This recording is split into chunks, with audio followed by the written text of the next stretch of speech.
when I first started watching Tell Them You Love Me, I went into it not knowing the premise to it. And I found myself doing this right here. Begging for it not to go in the direction that I thought it was going in, but oh, it went in that direction. And then some. And we're going to talk about it in today's video.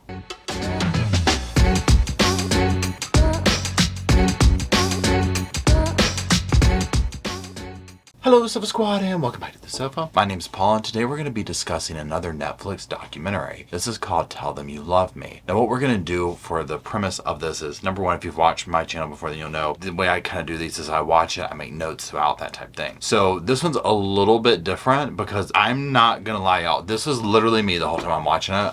Like the same face I had for Abducted in Plain Sight. So what I've done is I've essentially just kind of done a little quick 60-second overview in the beginning so that if you haven't watched it, you can get on the same page as us, or if you have watched it, you know, we're just all on the same page. And then I've made some notes about some of the topics I'm going to talk about that this brought up, because, oh, it definitely brought up some topics. Okay. So what I've done is I have my notes on my phone. I'm just going to kind of go through them here. Okay. So let's just go ahead and start. So this is, I would say, a new cringe binge, 100%. I don't have the coffee mug here, but it's a cringe binge, okay? So Anna Stubblefield is a former Rutgers University Newark ethics professor. She is in this very heavily, so is the family members, the victim, etc. Okay, so let's read what the tagline says about it. So the tagline on Netflix says, this documentary explores the controversial relationship between a professor and a nonverbal man that leads to a trial over race, disability, and power. Those three things are very prevalent throughout this. This documentary is a true story. It's about the professor, Anna, I just said her name, and her nonverbal student, Derek Johnson. That's the victim in this case. Now, like I said, Anna, she's a former Rutgers University ethics professor. I find that very ironic, the ethics part. And Derek Johnson is a nonverbal gentleman. He has cerebral palsy. Okay, so let's talk about how she even meets this guy, right? And again, I'm just kind of reading my notes here. So they meet because Derek's brother, John, he's getting his PhD at this university. And he's taking one of her courses. Now, this is going like back to like 2009, like way back then. Okay, so now one thing to keep in mind before we even go further is Anna is married at this time. She has 2 children. So she's married, she has 2 kids, right? Okay, so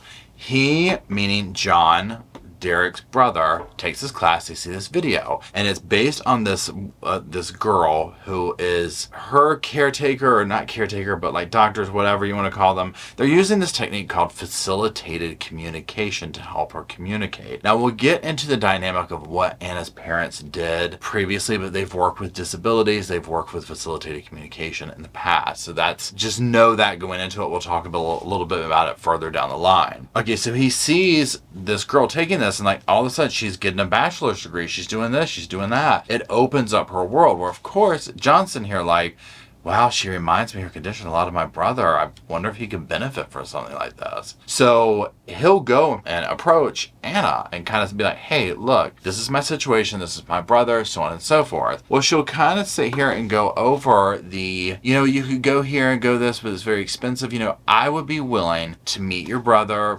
go over some basic stuff, and let's just poke around a little bit, see what we can do. And that's begins the birth of this saga. Okay, now let's pause for a second and talk about facilitated communication. Okay, I'm going to read a definition here, a description I should say, from the American Speech Language Hearing Association. So facilitated communication, FC, also referred to as assisted typing. Facilitated communication training and supported typing is a technique widely debunked that involves a person with a disability pointing to letters, pictures, or objects on a keyboard or on a communication board, typically with physical support from a facilitator. This physical support usually occurs on the hand, wrist, elbow, or shoulder, or on other parts of the body. Now, let's continue real quick. According to a statement by the American Speech Language Hearing Association, quote, there is no scientific evidence of the validity of SC, citing extensive evidence that suggests messages that emerge from using this technique are from the facilitator, not the person with the disability. In addition to ASHA, the American Psychological Association and the Association for Science and Autism Treatment are among the organizations that have rejected the practice. Okay. So here's the thing, often as we see with people, especially specifically in this, with John, with some of the other people that we saw in the videos who are doing the facilitated communication and whatnot, they're nonverbal, they can't speak. One thing that we've seen, or at least, observation with populations with disabilities that have issues communicating is, communication is part of, it's an integral part of our experience here, right? So when we see people, fellow humans that have issues with this, it's like, my God, like, what are they thinking? How do they process that type of thing? What do they want to say? What are they feeling? All these questions come up. So right off the rip, I'm going to say this, okay? Watching how this was done, I was like, there's so many issues with this, because again, when you sit here and you introduce humans into a scenario like this, and I'm talking about, like, say, a facilitator, before you even get into a narcissistic type situation of this Anna person victimizing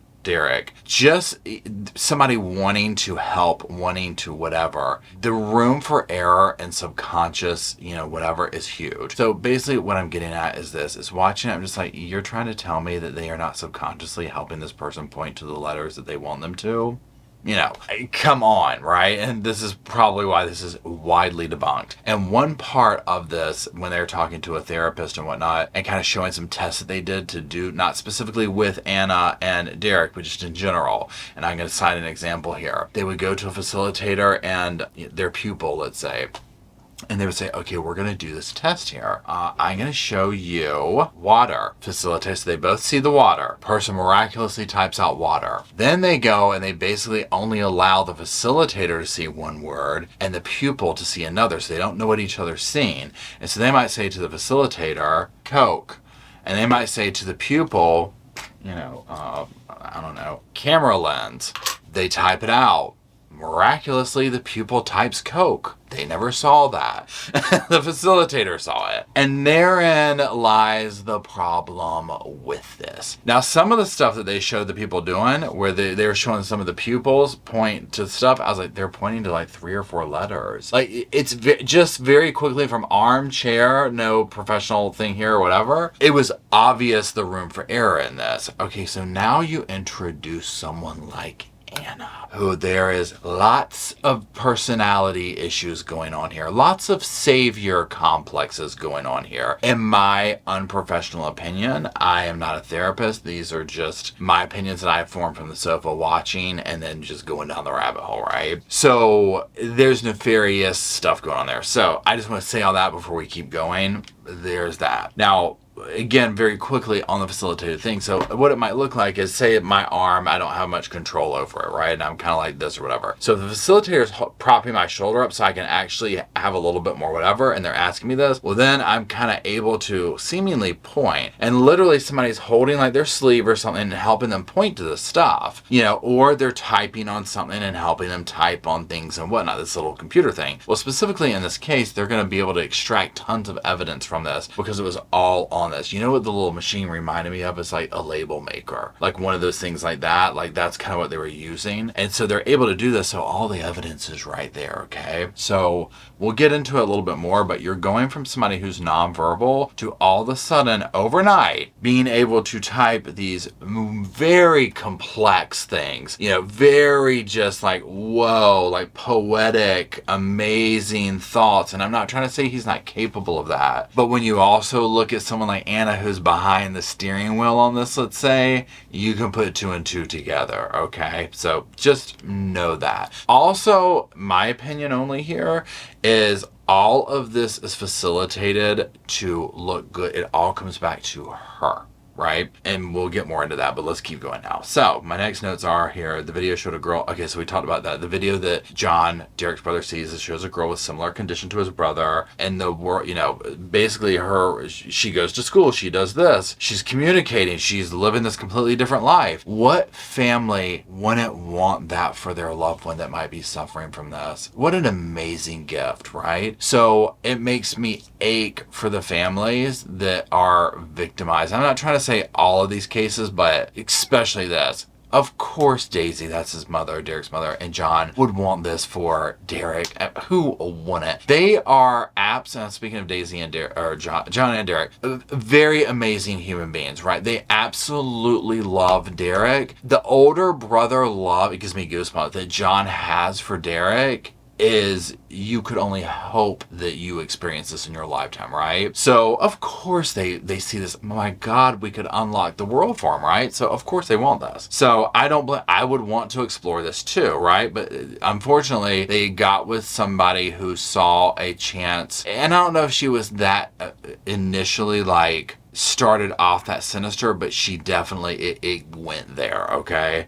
So let's keep going. Okay, so the next thing here is we kind of discussed this. He approaches his professor. This is Anna. She's like, you know what? Here's this and this. We'll give it a whirl. And he goes from pointing to pictures to using a keyboard. And then basically this kind of bursts the thing, and Anna and Derek will begin spending more and more time with each other. Now, during this time that they spend together, like I said, he goes from being nonverbal to all these complex things. Well, during this time, Anna will claim that they fall in love. She will also begin a physical relationship with him. She will claim that he is consenting in this, but the mother, Daisy, and the brother are like, absolutely not, okay? No. So she will eventually be convicted in 2015, but that sentence by technicality will be overturned, okay? She was sentenced to 12 years. She basically ends up doing time served, and that's it, 2 years. Okay, she gets out. She's obviously can't teach, right? She was like thrown out of Rutgers for just for obvious reasons, right? So she takes a job as a waitress, but she loses that job eventually because of the publicity around the thing, and now she like works from home or something. Obviously, her husband leaves her. We'll get more into what he has to say about her because it's not good. Okay, so that's the premise there, right? So I'm just going to start going through my notes here again. So like I said, Derek, zero communication, and then he types out these very well-educated sentences on this new keyboard. Now, let's talk about her parents very quickly because this is going to paint the canvas. So her parents were PhDs. They had PhDs in special education. They worked with people with disabilities for a very long time. Now, I want to quote Anna in the movie. One of the things she says, and just let this kind of sink in. Anna says, my mother's one of the first people in the country who started doing training workshops and facilitated communication. When she came back and started using it, she was videotaping everybody, and I ended up being the one who ran the camera. So I was there when she first started using it. I was part of that moment. To see people for the first time being able to type out something. Right there is motivation.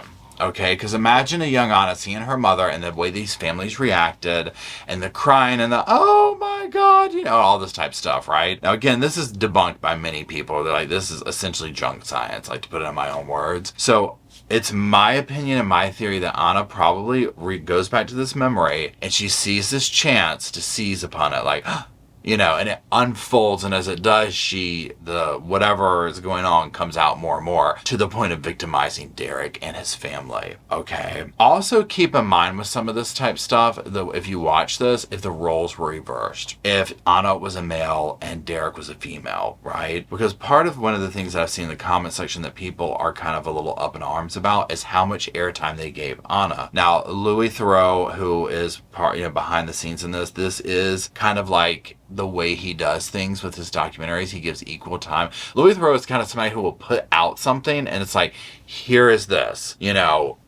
plop, here is this vile person, here's this wonderful person, here's whatever the case is for the documentary. So to me, as much airtime as he gave her, I was like, okay, because very quickly I was like, something's not right with her, right? You know what I'm saying? Something's not right with this woman. There's something, spidey senses are going off, and as we get more, we're like, oh, she's doing this to this guy and saying this to his family and doing this to the family. She almost digs her own grave, if for lack of better terms. But that is one thing I saw like in comment sections and stuff like that. But I think that's why he did that, because I'm guessing, and again, I haven't seen him talk about it yet, but with people like her and a lot of these cases we watch, if you let them talk and just kind of give them a microphone, they tell on themselves. You know what I'm saying? And many a time during this, she told on herself. You were able to get into her mind a little bit more to see, like, she doesn't see anything wrong with this. Like, she thinks she's the victim.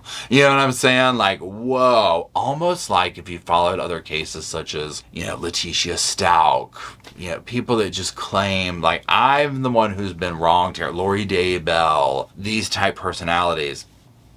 You're seeing it full display. Okay, so there's that.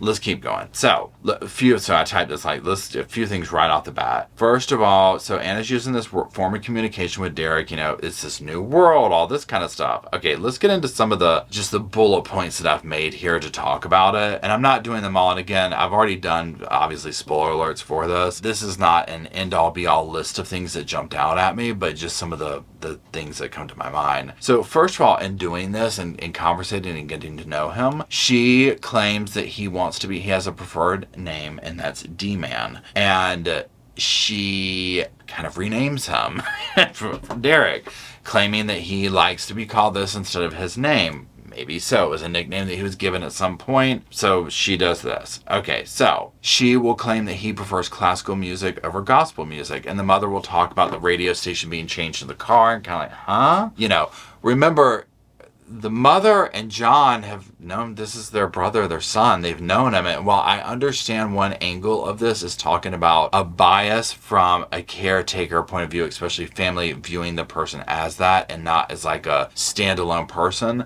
but it's quite clear that Derek needs a caretaker. And this is not to say that he can't have feelings, he can't have this, but some of the things that Anna is coming up with are clearly, at least in my opinion, motivated. They don't make sense. They don't seem like Derek came up with it on his own. So like out of the blue, oh, he likes classical. Oh, he wants to be called this. He prefers red wine, not beer, not this. Okay, what? You know, in one scenario, now this is the part right here that I was like, I am done, okay? You don't got to tell me anymore. The mom's talking about, I was sitting there feeding him like chicken, his little chicken bits or whatever. And she said, Anna wheels her chair over talking about, what are you feeding him? He's vegan or vegetarian. Cannot roll my damn eyes hard enough. Girl, no. Absolutely. Right then and there, no. No, okay? I was like, seriously. So, and the mother was like, well, this is news to me, you know? And I'm like, yeah. So the fact that, here's one of the things, some of the stuff that Anna expected them and the public, she didn't think that this would get to this level, but the things that she expected people to believe. And it was like, again, like a typical kind of groomer where they just slowly edge in. Oh, he likes this. Oh, he doesn't want to wear that shirt. Well, let's go change. Do you want to wear that, Derek? And that's another example that she says she showed up was like, do you want to wear an undershirt today? Well, let's go change you. She probably used opportunities to be able to get physically near and touching and things like that. So let's keep going. She'll claim that Derek is the one who seduced her. Just leave that one alone. She will describe having intimate relations with Derek at the mother's house. And she'll say, in talking about it, and this is one of the things where the way that the show is presented, the documentary is presented, that does have you sitting here like, what? But it's almost like you're watching a specimen, right? And so you're listening to her describe to me how she groomed him, how the abuse took place. And it's hard to listen to. And it's like shocking, but it's how she tells on herself, her motivation. So she's talking about like them being intimate at the house. And she was like, I didn't want to. Now, obviously there's a jump, right? At this point, it's been established she's fallen in love with him. And she'll describe along the way where she realizes I have feelings, I'm in love with him, but I have this husband, we're going to just tuck that away. And how the relationship keeps going. And she's like describing this back and forth between them, you know, on the typing thing. And you're just like, you know, what? You know, are we sure? Kind of a thing. Well, she's describing, I'm not going to go into detail about their intimate time, but basically, you know, I'm sitting here listening to it and I'm like, please tell me she's not going to do this in the family home. Yep, she's doing it. She's doing it in the family home. She had talked about like trying to basically sneak away to find like private time, that type of stuff, you know, and like trying to do it like at her office or this or that. And it just worked out to where they did this. And the way she gleefully smiles through these, recounting these memories, you're like, you know, I personally think, I'll go ahead and say this, I personally think it was like she projected onto him this fantasy and then fell in love with it. So it's like she fell in love with herself. Like she projected this thing onto him that was her and she fell in love with it.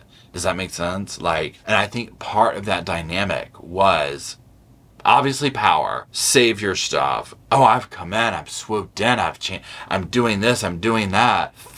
And I messed this word up. Fetishizing his race, his color, power, status, you know, being dependent on her, all that thing. It was like fetishized, if I'm saying that right, through some like lens of narcissism maybe. And again, I'm not a therapist or whatever. I'm just, you know, it is what, you know, it's just kind of what I feel like I saw. So there's that. Now, at a certain point, she is like, I didn't want to confront the family about the relationship, but it was time, you know, or whatever. And she sits John and Daisy down with Derek, and they're going to have this conversation. So basically, she just, you know, it's like, look, you know, here's what's going on. And like the mother said, Daisy said that she told me that Derek was a man in every sense of the word. Y'all,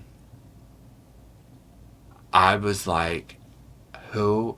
This is how I took it. You have assaulted her son, and you are now rubbing it in her face, is what's going on. Okay? That's what's going on, right? I mean, still, even now, just recounting it, my mouth is on the floor. I'm like, Netflix is really, really coming out with some crazy stuff recently, okay? So, but they had this conversation. Now, John will say at one point, he's like, I had to leave the room. He's like, to be careful that my hands didn't come up swinging, I had to go leave the room. So she said at one point, like, you know, they're sitting there having this conversation, and she was like, Derek told me to kiss him, and I didn't want to kiss him in front of them, but he kept insisting. And I'm like, you what? Imagine doing this. Take all of the power dynamics, all of the caretaker versus cared for, all that out of it. Imagine going to your boyfriend or girlfriend's home with your significant other and telling them about your relationship and then kissing in front of them. How awkward. Who does that? Who does that? Why would you do that, right? So she presents this scenario to them, and I mean, parts of it that come up throughout the thing are them being like, because they know she's married, and it's like, huh? And she's like, still hasn't told her husband about this. So then you have this whole other layer of, honey, you've got kids and a husband, okay? And you're doing this over here, and she's basically trying to, you know, almost like, not play it off, but just like put it on the side burner, the back burner, something, I don't know, okay? And this will go on. So at one point, basically, she's talking about, I'm going to come up with a date to tell my husband and just be Derek's full-time caregiver or whatever. Well, then she, meaning Anna, acts surprised when the family is kind of like, yeah, you know, we thought about it. Not so much. We really don't want you coming to see him, you know. And you can tell that this is surprising, irksome, because there's this other level where she's trying to talk about like imagine like you fall in love with somebody and you can't see them, like that feeling where she's talking like this, but you're just like,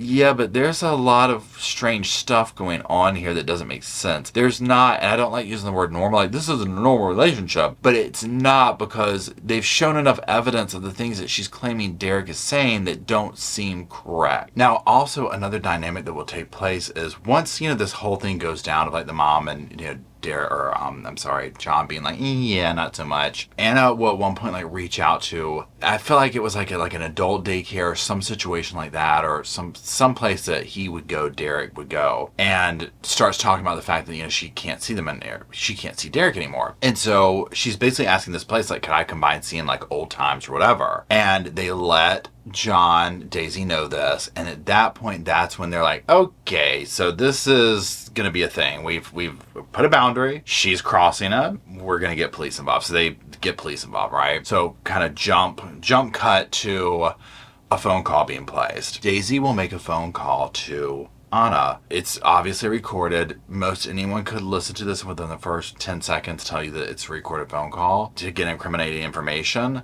However, Anna will describe this as like, well, I got this phone call out of the blue and it was Daisy and I thought she's coming around and, here we go. Well, in this, Daisy's basically like, look, Derek's just not been the same. He's been really depressed and acting strange. And I feel like with what you told me, he misses you. I just don't know what to do. And I just need to know what happened. I need to know how many times y'all did it. I need the details. Well, little Miss Thing over here, Anna gladly tells her, even though she'll be like, well, it's a little awkward, but I went ahead and told her. And I'm sitting here and I'm like, the fact that wasn't a red flag to Anna, what mother would call and want to know the details of her son's intimate relations, right? It's like so obvious what's going on, And I'm not trying to say that in the context of like putting Daisy down. She did what she had to do, you know what I mean? But it's the fact that Anna believed it was legit and not like a police thing.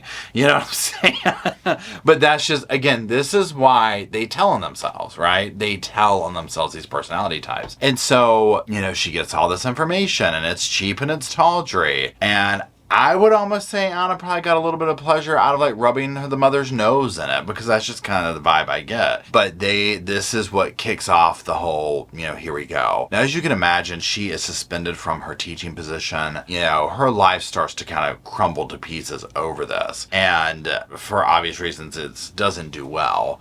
Now, let's just kind of like continue on this like freehand conversation about it. Well, first of all, let's talk about like the end of it. Now, here's the thing. To sum up, like towards the end of like what happened to Anna or whatever, so she is a registered, offender under, I'm reading my notes here, Megan's Law. She's under parole supervision for the rest of her life, as she really should be. She's not allowed to speak to Derek or contact his family.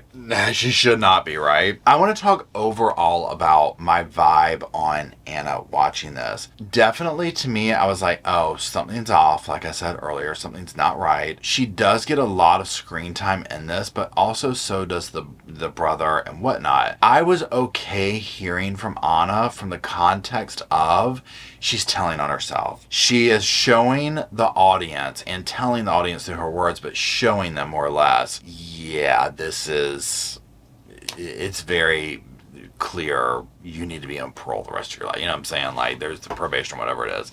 There's something going on here. Now, do I agree with the fact that she's kind of able to sit here and like gleefully walk through her crime again and relive it? And that felt gross, right? That felt icky and whatnot. Hearing from the brother and his side of it gives the human aspect of this. It humanizes Derek. It humanizes the relationship. It humanizes John and the mother. And hearing also the racial component of this, because I do feel like that's a huge dynamic in this. Mostly from the savior complex that Anna seems to present to the whole situation, right? Because I just really read into this, like here, like I said earlier, but I'll kind of revisit it. She saw the situation with her parents, almost like she wanted to do that. Because one thing to keep in mind is she's an ethics professor, right? She has no business doing what she did to begin with.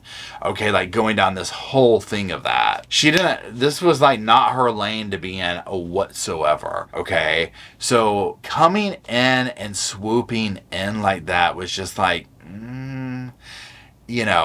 the power dynamic of the way, like the thing, like kissing him in front of the family. Oh, he's a vegetarian. Oh, he doesn't want to wear that shirt. Those just subtleties were very gross. But again, if you look at cases like this and, abducted in plain sight, right? How they weasel their way into the family, these, abusers and whatnot, and these things that they do to just gain power, erode the family, do this type of stuff. Because imagine this, and she wasn't able to erode this family, thank God. She's coming in talking about, I'm going to take him and be his full-time caretaker. Imagine what would happen. This is what I imagine would have happened. She would have grown tired of it at one point. The novelty, okay, I've gotten my press off of this. I think she was headed in the direction of wanting to be like, I've done the next case. I've done that. Here's this man who's done all this stuff. He wrote a book. He did this. Because some of the thoughts that she was having him say about like loneliness and disability and race and things like this were such mega concepts that you were like, how has he gone from being nonverbal to this? And why does this sound like something Anna would say? You know what I mean? Like, it sounds very PhD kind of a thing, And so it sounds like her. Well, because it was her, okay? And so that's what was just icky about watching this. And I mean, I'm not joking, y'all. The whole time I was like this. And if you're just listening or whatever, I mean, my mouth is on the ground right now is what I'm doing. I was literally mouth open like, what am I watching and what's going to come out of her mouth next, right? So John, the older brother, again, I'll revisit the relationship he has. You know, it's just the love that he has for his brother is so inspiring. And watching that, what he was willing to do for the brother, and then even during all during the crime itself where they realize what's going on, absolutely not. So the love that the family had for Derek through this is very, it's massive and it shows, right? And so, Derek, we do see Derek in this. He seems to be fine. He seems to be doing okay. He's with the family. He's loved. He's cared for. He's looked after. There's that. And again, I just feel like, to revisit again, I feel like she was going to circle all this background to her. This was going to glorify her in some way. Now, one thing I haven't mentioned yet is the husband, or maybe I have. Her ex-husband said, oh, she's a complete narcissist. She is absolutely self-centered. She is selfish. She's a narcissist. He had nothing good to say about her. So this speaks volumes, right? If this is, and I get, everyone has two sides of a story, but you can take his experience talking about her and then seeing this, and you're like, oh, yeah. I see it, okay? I see it. And so I think that there was going to be that of switching everything around to be the narrative. Oh, look, I swooped in and I saved him. And, I gave him this world and he's verbal and he's this and he's that. And she feels like facilitated communication didn't get a fair shake. And again, it's like, girl, it's not your lane. You are going based on something you saw your parents do, and you probably want to mimic that and probably gain notoriety off of it and this and that. This is a very selfish thing. And she probably viewed this family as someone that once she got in there and saw like, oh, this probably clicked. Oh, this is, easy prey. You know what I'm saying? Kind of a thing. Like, I'll just do A, B, and C here. So luckily, Derek is okay, right? Derek's okay. She doesn't have access to him. Hopefully won't have access to this to anybody else. Because again, you also have to look at the dynamic of this as well. I mean, this is one of these slow burns for me where I just keep having thoughts that pop up over it. Having a relationship with this guy, Derek, in the context of what her beginning relationship was, is so inappropriate on so many levels. Even if facilitated communication was true, it's like, this is like... But again, it's not her lane. It's not like she was a psychologist, a doctor, what I'm saying? Like a doctor in that way. I know she had a PhD or whatever. It's so inappropriate. It's so biased. There's so much room for wrongdoing, which clearly we see she did the wrongdoing, right? So anyways, those are the highlights of it. Enter with caution on this one, because the ick and the cringe is so insane, because it really showcases her own inner thoughts. And so you have to be mentally prepared to hear someone who abuses other human beings in this way walk you through their mindset as to how they're not a victim. Because she will say in the very beginning, I'm not guilty of these crimes. That's how the documentary starts off with. And one thing that's fascinating is to start off with that statement and then listen to her go throughout where you're like, girl. Okay, maybe our definition of guilty is a little bit different, but look, I ain't no lawyer, but I've been around the block once or twice, okay? Guilty. I'm sorry, gavel down. So...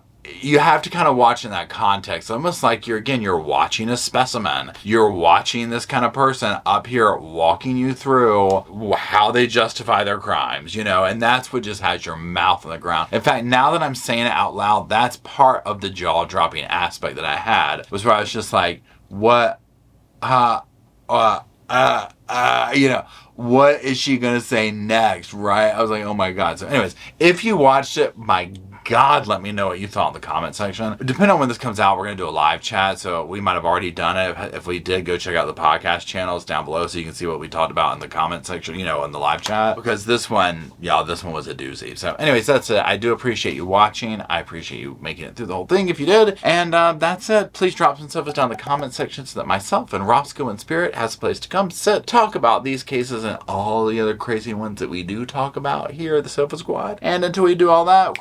We'll see y'all soon. I just wanted to say thank you again for watching the whole video, and also thank you for being part of the Sofa Squad. Special thanks to all the Patreon members, channel members from both of my channels, everybody who likes, shares, subscribes, comments in the comment sections. It helps the channel out so much. Now don't forget, I do have that other channel, the podcast channel. That's where we go live, we hang out, we talk. We have kind of sort of a schedule, but just be sure and check it out. I'll put it up here on the screen. Also, if you're looking for merch, be sure to check out my Teespring store. I'll put that up here. And then, like I said in the beginning of the video, if you want to follow me and Roscoe on the Instagram, go on, check it out. It's right here on the screen again. But once again, thank you very much. I really appreciate you being part of the Sofa Squad, and I'll see you in the next video.